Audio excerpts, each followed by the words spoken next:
you doing, good people? This is the 8-Bit Animal, and today we're going to talk about one of the great pioneers in adventure games. This title was ported to the NES in 1990, but its concept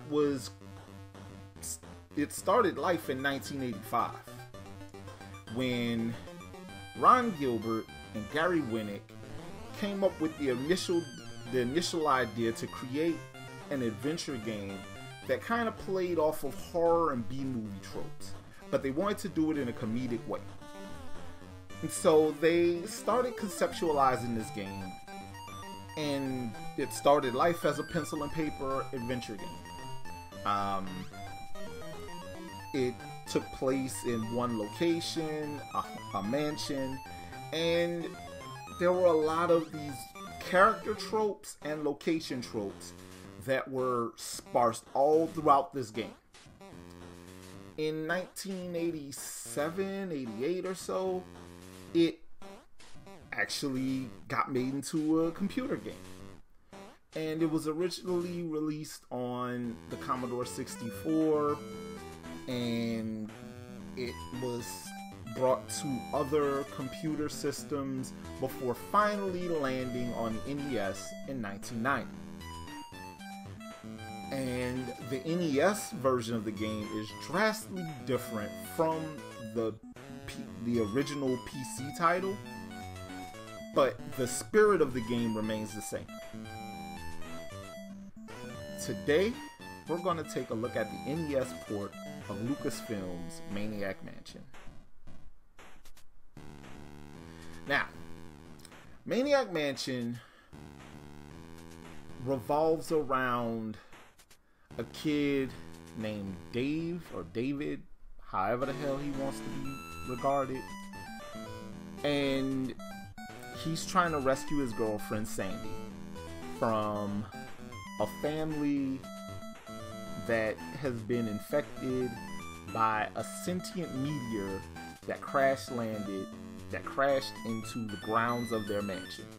A member of that family, Dr. Edison, is trying to basically harvest people and harvest their brains to feed to the meteor, right? So this guy Dave, he's trying to rescue his girlfriend. He brings a bunch of his friends with him. Each friend is a stereotype. There's a journalist, there's a nerd, there's a surfer, there's a girl in a punk rock band, that kind of thing. Each family member is also a stereotype. You got the mad scientist, you got his wife who hasn't really had any interaction with him really because he's been living in the basement for 5 years, and their son who is a bit different. There are also two sentient tentacles that serve as the doctor's assistants. A purple tentacle and a green tentacle. One will choose to help the doctor and is loyal to him. The other will help you because he doesn't want to do all this stuff. He wants to start a band. There are a lot of puzzles in this game, and the game can be completed in a number of different ways depending on which character you use and how they perform at their assorted puzzles. There are items and puzzles that won't really dictate the end of the game. There are things that are absolutely necessary for completing the game. It's a very open-ended game, and it's a very well-made video game. It's probably one of the first really well-done point-and-click games to appear on the NES. And I don't think there was one that was done quite as good after this. I'm sorry to fans of Princess Tomato. Now, One of the more interesting things with this game was the amount of alteration and the number of differences between Maniac Mansion on NES and Maniac Mansion on the assorted computers that it appeared on. You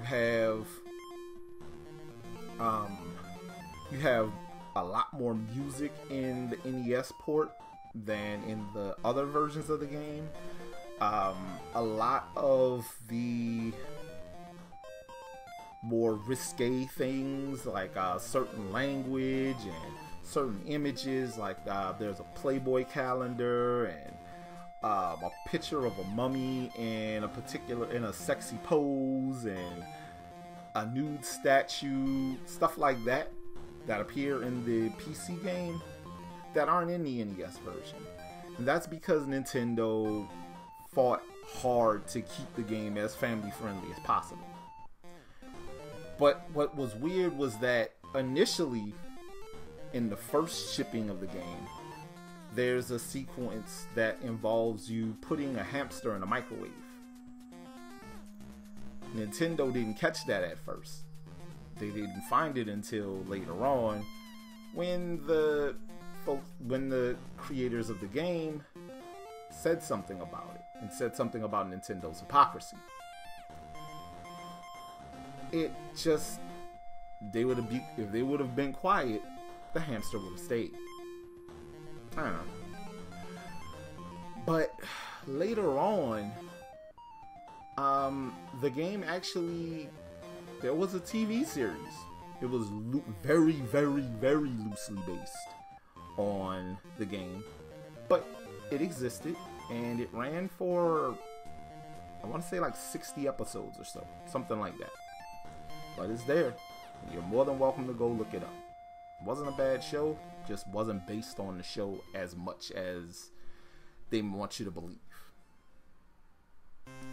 Now, if you want a copy of Maniac Mansion, which I recommend if you like adventure games, you can get a copy, I'm gonna say between 20 and 30 bucks, but $25 is probably the optimal dollar amount for a loose cart of Maniac Mansion on the NES.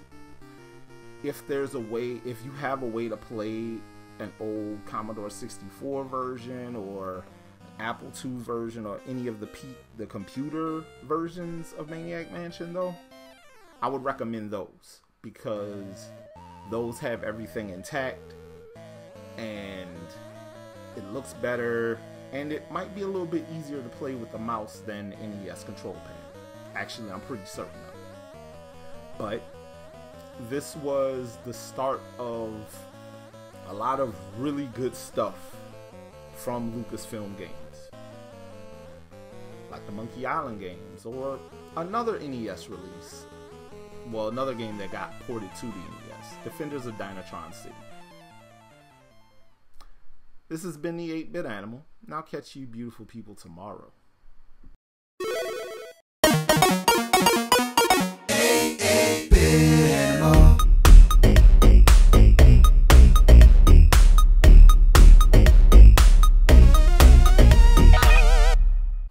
Tomorrow, we take a special look at the rarest NES title based on an Arnold Schwarzenegger film. No, it's not a good game. It's just hard to find.